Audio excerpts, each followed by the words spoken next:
Immanuel Kant, the 18th century philosopher, described the chemistry of his day as a science, but not really science, because it wasn't grounded in mathematics, at least not until a century later.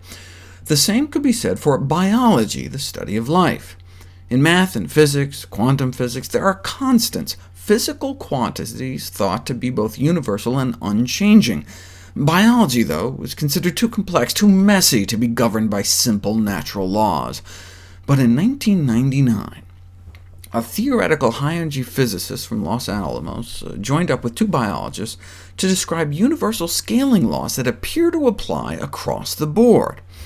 Are there any clinical implications of these kind of theories? Well, a fascinating observation was published. The number of heartbeats per lifetime is remarkably similar, whether you're a hamster all the way up to a whale. So even though mice only live less than 2 years, their heart rate is like 500 to 600 beats a minute, up to 10 beats a second, whereas the heart of a Galapagos tortoise beats 100 times slower, but they live about 100 times longer.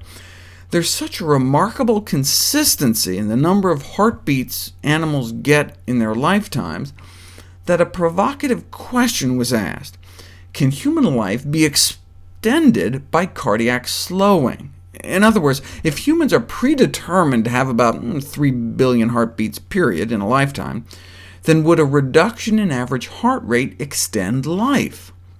This is not just some academic question. If that's how it worked, then one might estimate that a reduction in heart rate from more of an average 70 beats per minute down to what many athletes have, 60 beats per minute, could theoretically increase lifespan over a decade.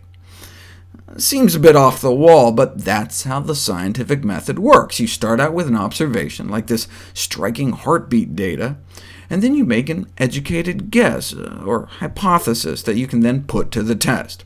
How might one demonstrate a life-prolonging effect of cardiac slowing in humans?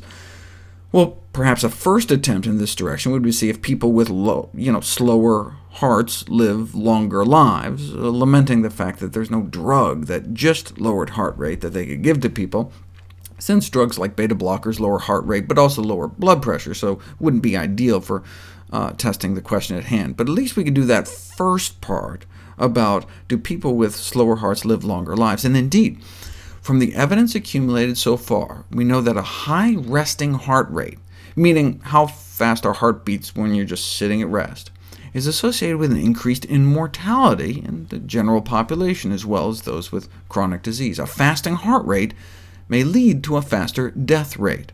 Faster resting heart rates are associated with shorter life expectancies, considered a strong independent risk factor for heart disease and heart failure. You can see how those with the higher heart rates are about twice as likely over the next 15 years to experience heart failure. In middle-aged people and older people, in men and women. And what's critical is that this link between how fast our heart goes and how fast our life goes is independent of physical activity. I mean, at first I was like, well, duh, of course lower resting heart rates are associated with a longer lifespan. Who has a really slow pulse? Athletes. As you can see, the more physically fit we are, the lower our resting pulse. But no, they found that irrespective of level of physical fitness, people with higher resting heart rates fare worse than people with lower heart rates. So it appears it's not just a marker of risk, but a bona fide risk factor, independent of how fit we are or how much we exercise. Why? Well, if our heart rate is up 24 hours a day, even when we're sleeping, all that pulsatile stress may break some of the elastic fibers within the arterial wall, causing our arteries to become stiff. It doesn't allow enough time for our arteries to relax between beats, and so the faster our heart, the stiffer our arteries. But there are all sorts of theories how an increased resting heart rate could decrease our time on Earth. Regardless, this relationship is now well recognized. It's not just a marker of an underlying pathology. It's not merely a marker of inflammation.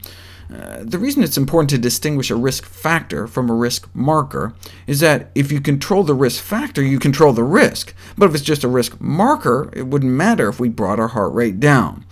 But now we even have evidence from drug trials, now that there actually are medications that just affect heart rate, that lowering our heart rate lowers our death rate.